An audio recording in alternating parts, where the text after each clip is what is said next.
Olá, sejam bem-vindos em mais um Bíblia Todo Dia. Dando continuidade ao livro de Jeremias, vamos falar dos capítulos 16, 17 e 18. Veio a palavra do Senhor a Jeremias, dizendo a ele que deveria instruir ao povo que não se casasse nesse tempo difícil, não tivesse filhos, porque essas crianças nasceriam num tempo de muita tristeza, morreriam de doenças terríveis e não seriam sepultados. O juízo de Deus seria tão grande, tão doloroso, que haveria muito luto, muito pranto, muita fome, a espada os consumiria e não haveria consolo, somente lágrimas. No verso 18 diz assim: pagarei em dobro a sua iniquidade, porque profanaram a minha terra com cadáveres dos ídolos detestáveis e encheram a minha herança com as suas abominações. Então Deus está falando da contaminação do seu povo, da desobediência, da iniquidade. Deles o Senhor retiraria a paz e a bondade e também a compaixão. No capítulo 17 diz como o pecado é enganoso, como ele engana e destrói as pessoas, como o pecado de Judá estava cravado em seus corações, como as pessoas, o povo de Deus havia se acostumado com o pecado, se acostumaram tanto com ele que parecia ser normal. E por isso estavam sofreriam consequências terríveis, perderiam toda a sua herança, e diz aqui que seus bens e tesouros seria como despojo. Deus os daria como despojo. E o que seria o despojo? Seria resto, fragmento, algo que não prestaria mais, lixo, né? Como às vezes nos acostumamos também com o pecado. Muitas vezes nós vivemos de forma errada, vivemos de forma que entristece o coração de Deus, com iniquidade no nosso coração, as nossas atitudes longe do caráter do Senhor, e isso muitas vezes se torna normal quando nós não nos arrependemos, não tomamos consciência do pecado ou não queremos tomar essa consciência, nós não nos arrependemos de forma genuína, às vezes acontece só um remorso, mas não arrependimento de verdade. Então não há o perdão e parece que é normal e a gente começa a conviver com aquilo de forma trivial e isso não é certo. E aqui Deus está falando para o seu povo, a sua herança, os seus bens, toda a riqueza, tudo que vocês têm se tornará despojo por causa da iniquidade do coração de vocês. No verso 5 e 6, ele diz que maldito, isso é um versículo muito conhecido, uma passagem bem conhecida. Maldito é o homem que confia no próprio homem, que faz da carne mortal o seu braço e seu coração se desvia do Senhor. Ele será solitário e morrerá em lugares secos. Aqui Deus está falando conosco também, que nós acarretamos maldição quando nós simplesmente fazemos aliança com os homens e valorizamos muito mais o relacionamento, o conselho, a aliança com uma outra pessoa do que com o próprio Deus, do que o conselho do próprio Deus, do que a presença do próprio Senhor. O povo estava confiando mais nas alianças dos homens do que na aliança do Senhor. Ele é a nossa verdadeira fonte de forças, de sabedoria. Deus não fala para deixarmos de confiar nas pessoas, para deixarmos as pessoas de lado e nunca ouvi-las. Não é isso que Deus está falando, mas para confiarmos muito mais em Sua palavra, em Sua vontade, em Sua presença e conselho do que qualquer outra coisa. No verso 7 e 8 está escrito assim: aquele que confia no Senhor, porque é como árvore plantada junto às águas, que estende as suas raízes para o ribeiro e não receia quando vem o calor, porque as suas folhas permanecem verdes e no ano da seca não perturba nem deixa de dar frutos. Então Deus está falando, nós precisamos confiar nele. Somos abençoados, somos bem-aventurados quando nós confiamos não no nosso próprio braço e força ou nas pessoas piamente, primeiramente, mas confiamos em primeiro lugar no nosso Deus. E assim pode vir a seca, a dificuldade, mas nós como árvores frondosas continuaremos de pé. Confiar no Senhor é isso. E as nossas folhas permanecerão verdes porque nós estamos arraigados no Senhor. No verso 14, até o 18, Jeremias está falando da sua fidelidade. Então ele está falando com Deus como ele permanece fiel à palavra dele.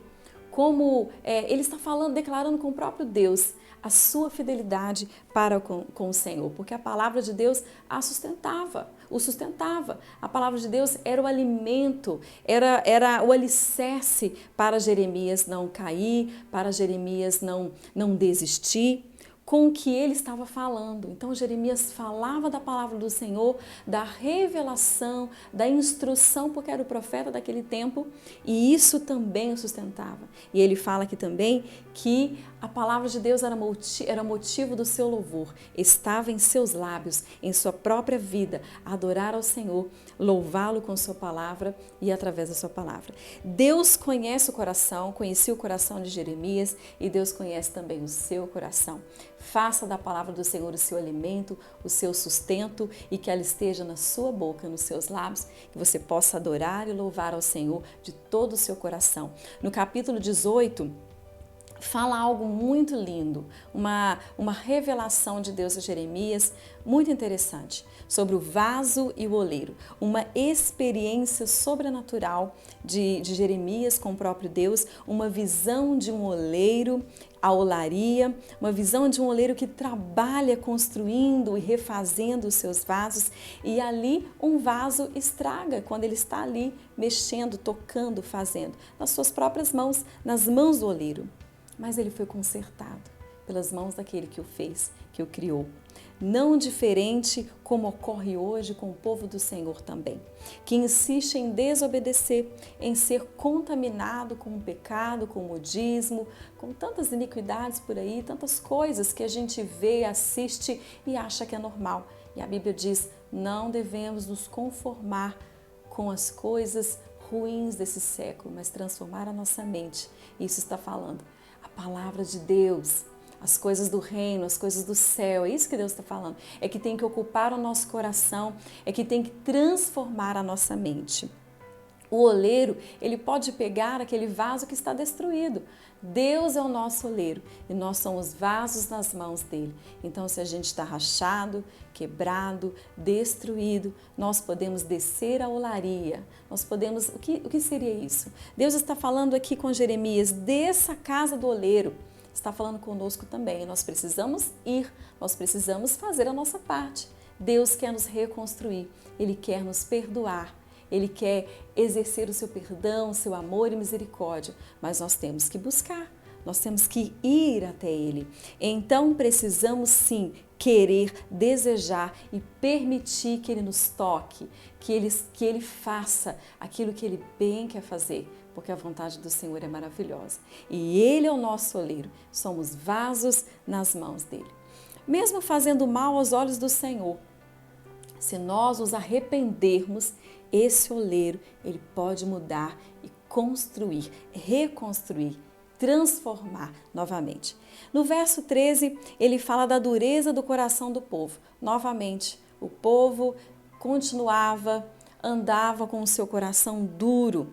E no final desse capítulo, eles acusam Jeremias e tramam contra a morte dele. Eles querem matar Jeremias. Ora, era o profeta que falava a verdade, isso incomodava. E muitas vezes, se não todas as vezes, a verdade incomoda, ela dói e ela mexe com muitas coisas, né? E ela tem mexido com esse tempo. A verdade que tem sido dita, as coisas de Deus têm sido faladas, o Senhor tem falado. Homens e mulheres têm sido boca de Deus nesses dias e não devemos nos calar, mas isso tem incomodado. Isso tem incomodado sim o inimigo, tem incomodado tem mexido com as estruturas celestiais, tem acontecido muitas guerras espirituais por causa disso, por causa da verdade que tem sido declarada. Mas nós não podemos nos calar, nós temos que continuar. Jeremias estava lamentando aqui, nesses últimos versos aqui do capítulo 18, ele estava lamentando por causa de tudo isso. Por causa da perseguição e por causa do seu próprio povo que estava tramando a sua morte. Mas ele estava falando a verdade, como eu disse aqui. e estava incomodando o povo. Deus bem sabia de tudo isso e não passaria despercebido diante do Senhor. Claro que Deus tinha um plano para livrar o seu profeta. Muitas vezes, Jeremias lamentava com Deus essas coisas e ele chorava e ele se angustiava. Agora, sobre o que queria fazer contra a própria vida dele. Mas, infelizmente, isso também tem acontecido. Temos vivido um tempo difícil em que não querem ouvir aquilo que Deus tem falado, em que tem ouvidos, mas não querem ouvir, tem olhos, mas não querem enxergar. Ouvir aquilo que Deus tem falado, muitos não querem. Também Deus tem avisado do seu juízo. Então, nesse tempo, Deus também tem falado sobre o seu juízo. Porém, os profetas não vão se acovardar, não podem se acovardar. Deus te chama hoje, profeta. Você que é boca de Deus, Deus te chama para falar. Não se conformar com as coisas terríveis que têm acontecido, com as mentiras de Satanás e dizer a pura verdade que vem de Deus. Mesmo perseguido, mesmo afrontado, Deus é a sua esperança. Deus é a nossa confiança. Se você tem alguma dúvida ou algo para falar desses capítulos, pode colocar logo abaixo nos comentários, abaixo do vídeo.